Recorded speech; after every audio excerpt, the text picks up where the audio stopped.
All right, I'm here in the freshwater department with Jonathan Naiman. Yay! And today's your birthday, right? It is my birthday. How old are you? I'm 20 now.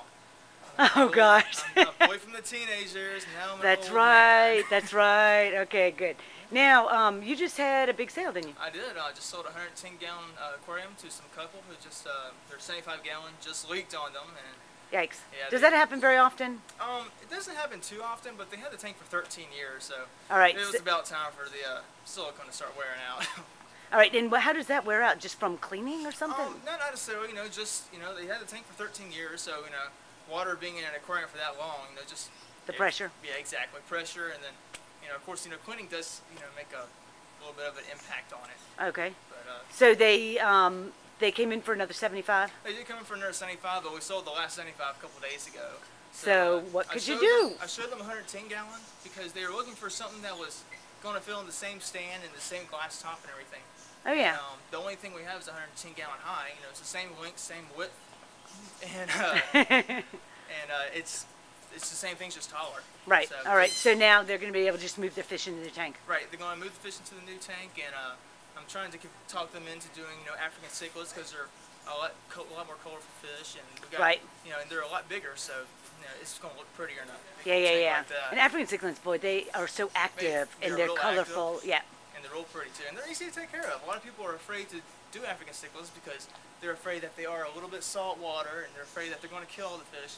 But that's not the case at all. Right, and plus here at B&B we walk them through it. We got this. I have a 45-gallon African cichlid tank, and I have no problems with it. Yeah. I actually neglect my aquarium, so. Right. But hey. I know. Well, a little benign neglect is fine. Of course. All right. Now, can you think of any funny stories or? I had a lady a couple of weeks ago call up here and tell me that, it rained outside one day, and then she went out to her pond the next day and she saw fish, and she thought that the fish came from the rain. Are you kidding me? I swear you're not. Where did the fish come from? They had goldfish in there. I'm guessing that they just finally started breeding. It is spring and summertime, so it is the time. It is the time for the goldfish to start breeding. So. That is so funny. So she thought they just. She was convinced that the rain brought her these babies. I was like, no, that's not how it works in the fish world. Right. God doesn't bring you fish like that. Right. I mean, anything is possible by all means, right? But no. Of course, since I am Aquatic Supplies, the one I always get is, I have this pump on my aquarium, and the pump is just too strong, and the fish are getting sucked to it. And it's like, no, that's not how it works. Fish are strong enough to hold their own in against a pump. Right. Yeah. If fish can swim upstream to go and mate, then I'm right. sure They can withstand. Exactly. And but it's just water quality issues. They're having high ammonia, or there's a bacteria infection, or they're having they need to do a water change. Exactly. And it's just the fish are getting weak, and it's just time to do a water change. So as they get weak, they do get kind of sucked to the filter or something. Well, the bacteria infection or the ick will attach onto them, and it'll make them weak, and it'll just slowly kill them. And as the life is slowly being sucked out of them, I guess, through bad water quality exactly. and husbandry, yeah.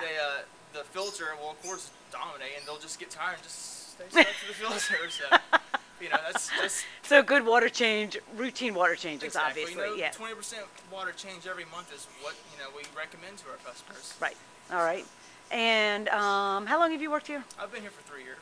And you're only 20 now. See, employees stay here for a long time. I do. I love the shop. I can say that out of all the places I've worked at, there's no place that compares to B&B. All right. And it has nothing to do with the fact that his boss is videotaping this. I swear you're not. No. It's just the people here.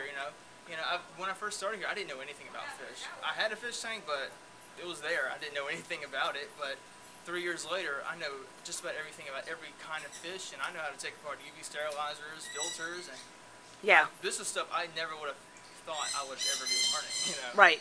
Because I was thinking, you're working at a pet store. Why would you need to know all this? But you have customers who come here and want to know everything about every single detail about a fish. And if you're wrong about that single detail, and they come back to look for you, it's going to be on your, right. They'll know, and they will find you. They will hunt you down. It's happened quite a few times. All right, and that is Jonathan Naiman. He's second in command of the Aquatic Supplies Department at B&B Pet Stop. Signing off.